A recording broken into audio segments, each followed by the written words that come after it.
Did you know that? Nope. Did you know they're an OEM supplier to KTM, Husqvarna, and more exotic brands like Gas, Beta, and TM? Unaware. No matter which brand of bike you ride, Jake, when it's time to rebuild your top end, Vertex Pistons will have your engine performing better than new. Full range of 2-stroke and 4-stroke pistons and replica high compression or GP style. Sales at pivotworks.com is the best place to get a hell of a deal from the folks at Vertex Pistons. So thanks to those guys for coming on. They'll bring you our first guest of the night. This man is kicking off the 250 East Series this weekend. We're going to preview it a little later, us three. And for Rockstar Energy Husqvarna, it's RJ Hampshire. What's up, RJ? How are you, man? Not too bad. Just enjoying a little Monday night. What's going on? Not much, man. Thank you for coming on. Are you ready? Are we ready for Tampa? Dude, it feels like I've been on all season for about a year now. Like, there's no chance. I mean, I know people have been working hard this off season, but the amount of laps we've done since, Indiana National, I think I only took maybe 2 or 3 weeks off, and then it's been nonstop ever since. Damn. Well, did you ever do East, Jake? Nope. You never. So yeah, Nope. You never had that break, that 6 weeks of racing. Nope. Where you're like sitting there waiting for the. You're like, come on. No, I never did. I've done East Coast a couple times, but nothing like this. No, not even close to an off season of what we did this year. Well, listen, new bike, new team, new trainer. Like, what hasn't changed, right, for you? I mean, it's all new. How you feeling? Yeah, man, it's been awesome. A huge kind of learning curve for me. Pretty much a restart on everything, and it's what I wanted. So can't complain about that. You know, last year was pretty rough. I mean, for myself, really, and kind of my career. Like, I really didn't go anywhere, and needed to make a change. So we literally changed everything. Like you said, new team, new trainer, new house. You know, we moved, new baby. Yeah. So it's man, just everything. So Jake, he signed up with the Alden Baker program, which you know very well. Got any words of advice or anything for RJ? Any hang in there? It gets easier. No, I mean, structure is key, and I think RJ's shown signs of being able to do it. So sometimes I guess I'd say maybe he's done the right thing. Sometimes you need to change. Yeah. You need a new team. You need to kind of hit the reset button and invigorates you a little bit. Yeah, different scenery, different bikes, different gear.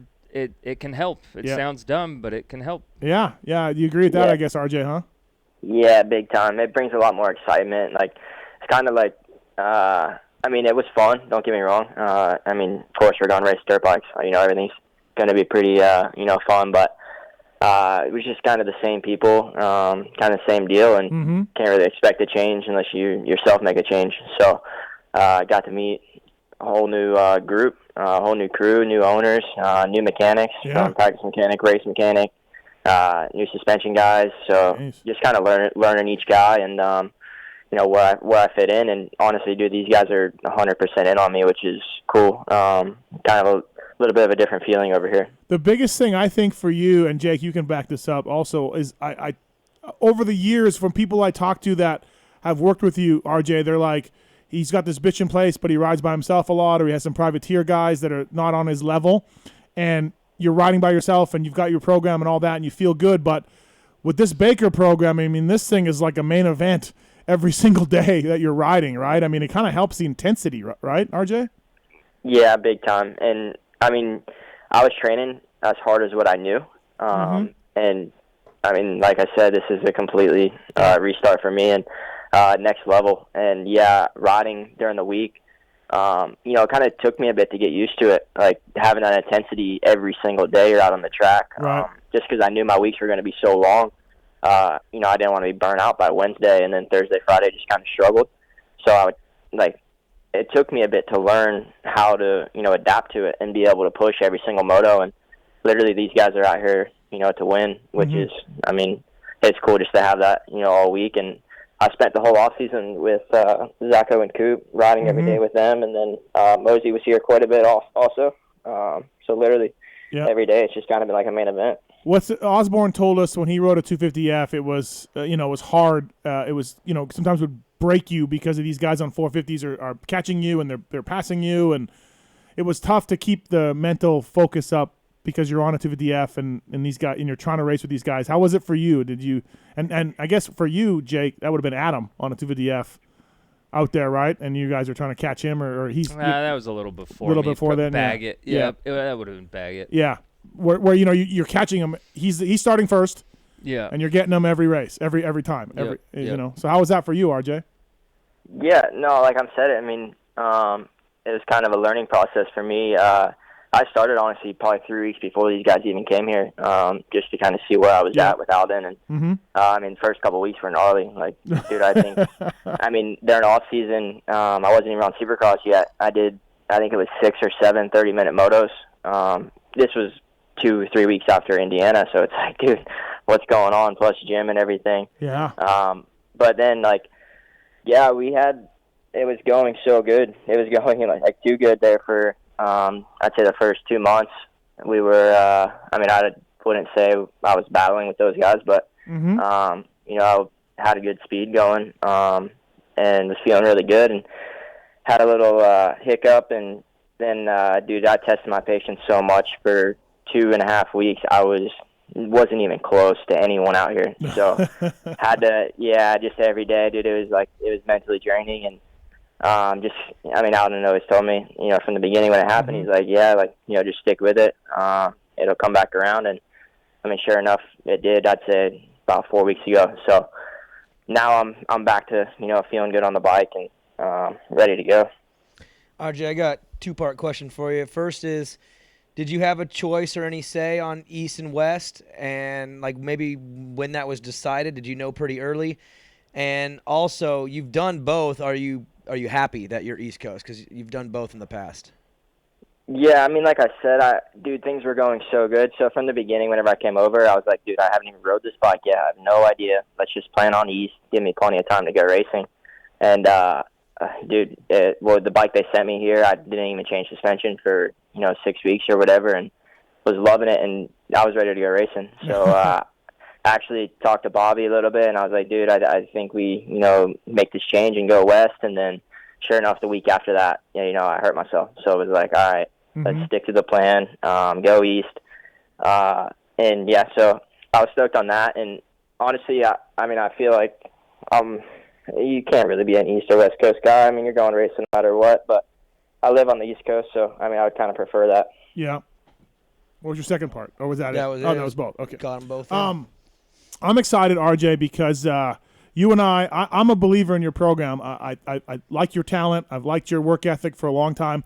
And the new bike, the new trainer, the new baby, the new program, all of it. I'm on board. I think this is going to be a big breakout year for you. So you and I have gone into a sticker agreement for the 2020 250 East Coast Series. Why are you laughing, Weimer? God, I hope it's better than mine was. It is better than yours. It's better. We've worked out a nice little bonus program. PulpMX and RJ Hampshire. I'm on board as a sponsor, RJ. I'm on board. Yeah, no, I was honestly so stoked to hear that. Honestly, because I'll be, you know, pretty real with you. I didn't think I was a huge, you know, Pulp guy. Like, I didn't think he really cared for me much. And then whenever this came up, dude, I was stoked. Like, no, that's huge. I'm fine. I shit talk all the riders. Don't worry about He's it. He's just a dick. That's the way it is. Shut up, Weimer. No, dude, I'm on board. Yeah. No, I appreciate it. Like I said, that's sweet for me, and I'm glad. Like, I had a kind of quiet off season, but it's cool. I mean, it's cool to have a couple guys still believing in me, and you know, it's my 6th year, coming in my 6th year, and I mean, I believe it's going to be a big change, and you know, it's cool just to see a couple people that, you know, still believe in it. Yeah, I'm on board. PulpMX on the visor all year. I'm a big sponsor. We got a nice bonus program worked out, Jake. All year? Oh well. Supercross. The hell is wrong with me? Well, Jake, I just didn't. I got hosed. I didn't like what I saw. I had like a 4-race deal, and then we were going to renegotiate. Then we forgot. This is terrible. Then we forgot. Yeah, but you still want one? You still want a sticker program? We can talk about it. I mean, I wear hats. We could put one on the on the visor. Yeah. No, I'm pumped, man. I honestly think you've flown under the radar this year, and you know, I checked on with Alden, and I've checked with Rarick and the guys you're riding with, and everyone's really stoked on you. And this is the big breakout year for you. I think it's time, and so I'm on board. I'm on board. I think it's time for you.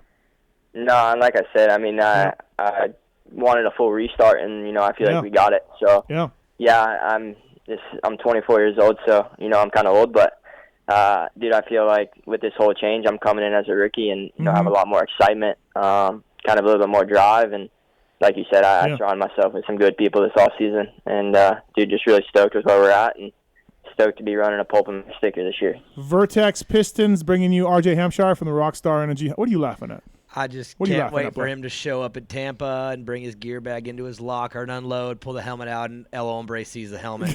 You got to hide your helmet from Anderson. I wish I could hear what he has to say when you pull your helmet out of the bag. Just don't tell Anderson anything about our deal, RJ. We'll be fine. Good. No, I think, yeah, man. I'm stoked on everything. I think, but hey, the East is good, man. McElrath, Sexton, J-Mart, RJ. Colt Nichols, I think. I don't know if he'll be in Tampa. Nope. No, not going to be in Tampa. Missing a couple weeks still. Jordan Smith. Yeah, like this is it's going to be good, man. It's going to be a really good class. And you and Jordan, RJ, brand new teams, brand new bikes and everything else after all those years at Geico together. I think that's funny too. Yeah, I think honestly coming into West, there's like a lot of question marks on, me, of course, new team, new bike, McElrath, same way. Yeah. Jordan, J-Mart coming off a year and a half. Injury. Yeah. Yeah, like, man, there's so much. Like, I'm saying, like, yeah, I feel great on the bike. Right. I've done everything good, but it's like, man, what if I come in and, not where we need to be? So just a bunch of question marks, but, listen, a lot of excitement. If we're not where we need to be, you're going to get some phone calls from me. I'm going to. That's okay. Yeah, look at Weimer. He's just, watch out for that small print. It'll get you. Well, you do know that if you don't do good, you owe him, right? Did you read the contract? Yeah, forgot to mention that. Well, now if I've got bad results, it's okay to talk crap about me. Yeah, really, right? Yeah, no, man. I always liked you before. I mean, maybe I was critical here or there for sure. The Red Dog thing had nothing to do with it. I mean, who cares about that? But that was a nice thing when you worked with Timmy, though. I mean, I did like that, but it's okay. I got over it. So, yeah, man, it's got to be exciting for you. Everything else. What was the biggest? I guess this is probably okay. Coop told us when he joined Alden's program. Maybe Coop didn't tell me this. Maybe Alden told me this. But early on, RJ, it almost killed him. He said he almost quit. He almost wanted out, didn't he? I don't know about that. I but thought Cooper, like, at one point was like, I don't know. I can't do this. No, I don't think he said that. Jake, what about your first weeks? Like, was it bad? Because I heard Coop's was bad, but Alden was like, hey, don't worry, this gets easier and you'll build into it. But I don't know, Jake, how was it for you? I wouldn't say it was bad, but I mean, I guess it's just an adjustment. Like, the workload is doable. It's just very consistent, and it's every day. So it is doable, but it's just an adjustment to adapt to, I guess, maybe if you're not that structured. Right. So it's like 7 a.m. it's this, 2 a.m., 3 a.m., 4, It's so structured that takes some getting used to. There is a workload, but it's doable. And RJ, you said in the beginning for you it was tough, huh? Yeah, and I'll throw into, what Jake's saying. It's, dude, you're doing it no matter what. Like, you're hurt, you're sick. I mean, you're not going off of that program. Trust me, I was still waiting on some reassessment throughout the days, and nothing changed from my injury and everything. Like, dude, I didn't miss a day of riding all off season. So, right. To that, but whenever I did come over, the first, I was without him by myself the first 3 weeks or 2 weeks, and I think he tried to make a point right away. Sure. And maybe test me, see where my breaking point was.